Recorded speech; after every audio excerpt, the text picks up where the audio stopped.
બાળ મિત્રો, આજની વાર્તાનું નામ છે દલો તરવાડી. એક હતો તરવાડી, એનું નામ હતું દલો. દલા તરવાડીની વહુને રીંગણા બહુ ભાવે. એક દિવસ દલા તરવાડીની વહુએ દલા તરવાડીને કહ્યું, તરવાડી રે તરવાડી. તરવાડી કહે, શું કહો છો પટ્ટાણી? પટ્ટાણી કહે, રીંગણા ખાવાનું મન થયું છે, રીંગણા લાવો ને રીંગણા. તરવાડી કહે, ઠીક. તરવાડી તો પછી હાથમાં ખોખરી લાકડી લઈ ઠચુક ઠચુક ચાલ્યા. નદી કાંઠે એક વાડી હતી, ત્યાં ગયા, પણ વાડીએ કોઈ ન હતું. તરવાડીએ વિચાર કર્યો કે હવે કરવું શું? વાડીનો ધણી અહીં નથી અને રીંગણા કોની પાસેથી લેવા? છેવટે તરવાડી કહે, વાડીનો ધણી નથી તો વાડી તો છે ને, ચાલો વાડીને જ પૂછીએ. દલો કહે, વાડી રે બાઈ વાડી. વાડી ન બોલી એટલે પોતે જ કહ્યું, શું કહો છો દલા તરવાડી? દલો કહે, રીંગણા લઉં બે ચાર. ફરી વાડી ન બોલી એટલે વાડીને બદલે દલો કહે, લે ને 10-12. દલા તરવાડીએ રીંગણા લીધા અને ઘરે જઈ તરવાડી તથા ભટ્ટાણીએ ઓળો કરીને ખાધો. ભટ્ટાણીને રીંગણાનો સ્વાદ લાગ્યો એટલે તરવાડી રોજ વાડીએ આવીને ચોરી કરે. વાડીમાં રીંગણા ઓછા થવા લાગ્યા. વાડીના ધણીએ વિચાર કર્યો કે જરૂર કોઈ ચોર હોવો જોઈએ, તેને પકડવો જોઈએ. એક સાંજે વાડીનો માલિક ઝાડ પાછળ સંતાઈને ઊભો. થોડી વારમાં દલા તરવાડી આવ્યા અને બોલ્યા, વાડી રે બાઈ વાડી.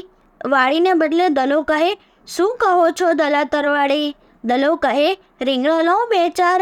ફરી વાડી ન બોલી એટલે વાડીને બદલે દલો કહે, લે ને 10-12.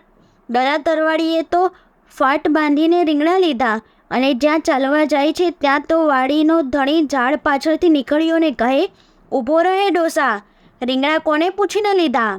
દલો કહે, કોને પૂછીને કેમ? આ વાડીને પૂછીને લીધા. માલિક કહે, પણ વાડી કાંઈ બોલે? દલો કહે, વાડી નથી બોલતી પણ હું બોલું છું ને. માલિક પણ ગુસ્સે થયો અને દલા તરવાડીને બાવડે ઝાલી એક કૂવા પાસે લઈ ગયો. દલા તરવાડીને કેડે એક દોરડો બાંધીને તેને કૂવામાં ઉતાર્યો. પછી માલિક, જેનું નામ વશરામ ભૂવો હતું, તે બોલ્યો, કૂવા રે ભાઈ કૂવા. કૂવાને બદલે વશરામ કહે, શું કહો છો વશરામ ભૂવા? વશરામ કહે, ડબકા ખવડાવો બે ચાર. કૂવાને બદલે વશરામ બોલ્યા, ખવડાવ ને ભાઈ 10-12. દલા તરવાડીના નાકમાં અને મોંમાં પાણી પેસી ગયું. તેથી દલો તરવાડી બહુ કરગડીને કહેવા લાગ્યો, ભાઈ સાહેબ છોડી દે, હવે કોઈ દિવસ ચોરી નહીં કરું. આજ એકવાર જીવતો જવા દે, ફરી ભૂલ નહીં થાય. પછી વશરામ ભુવાએ દલા તરવાડીને બહાર કાઢ્યા અને જવા દીધા. તરવાડી ફરીવાર ચોરી કરવી ભૂલી ગયા ને ભટ્ટાણીનો રીંગણનો સ્વાદ સુકાઈ ગયો. બાળ મિત્રો, આ વાર્તા પરથી બોધ મળે છે કે જીવનમાં ક્યારેય ચોરી કરવી નહીં અને પ્રામાણિક રહેવું. આ વિડીયોને લાઈક કરો, શેર કરો અને ચેનલને સબસ્ક્રાઈબ કરો.